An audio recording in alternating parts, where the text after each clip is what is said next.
normal.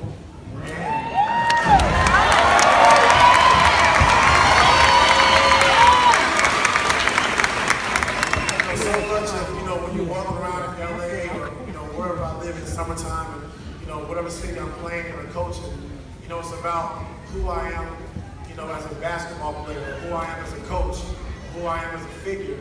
But to me, they always talk about, well, you're just so down to earth, you're just so normal. And, coming from Mexico, they make sure you're humble. They're not going to listen. No matter what I've done, winning championships as a player, winning as a coach, my friends Jason and Damon and Stacey and Conrad, they're going to make sure I'm normal. So they always make sure you're humble when you come back home. And just for me, to have a chance and opportunity to come home and, see the kids and how they're getting older and how it's making me, making me feel old, having gray hair, being 39 years old now. It's just a great situation. It's a great community to be a part of. And I took some notes down last night when I got home, and some things I just wanted to talk about, more so for the kids than anything. But I had an interesting day before Game 7 of the NBA Finals, and I told my team I had a chance to go to San Quentin Penitentiary, and it's a high-level prison, and it was right before Game 7 in San Francisco, and I had a chance to go to the prison, and I met the warden, and we walked into the facility, walked into the prison, and it said, out of bounds. So once I stepped over the line, we were in bounds. And so the warden said, now you're in bounds. I said, okay, what's that mean? He said, well, now that you're in bounds, you're part of the facility, you're part of the inmates. I said, well, where are the inmates at? And he said, well, the inmates are right now, they're being counted. But I went and visited a week ago, I went and visited Alcatraz, which is closed down, and now they just use it to, people can go sightseeing. And in Alcatraz, you're locked down 23 hours a day.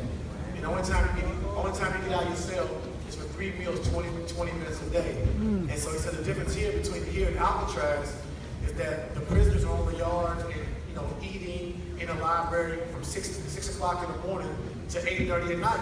So I said, they're out of the cell all day? He said, yeah. And we want to treat these people like normal human beings, to give them something to look forward to, something they can look forward to when they get out. And so when we went in, myself, Chauncey, Doodles, we had like 13 of us went. And so I said, okay, now they're being counted. After they get done being counted, where are they going? He said, right here. I said, where? He said, out here on the guard where we're at right now. So the alarm went off, and so now all the prisoners are getting out of their cell. So we're walking on the yard, and they have 4,000 prisoners there. So we're walking on the yard, and it's like 2,000 prisoners. And we're, shaking hands, and they're talking smack, talking stuff about, the Warriors and Cleveland, or Chauncey can't play anymore, Lakers. But what's crazy is, you walk around, you don't know who people are, but you're in an environment where these people have done something bad. They've killed somebody, they've done something wrong. And to be walking on the yard, they made me feel comfortable. And they say, how can you be comfortable around guys who's killed people or done things wrong? It's because sports brings everyone together. No matter what race you are, what religion, what you've done in life, sports brings communities together.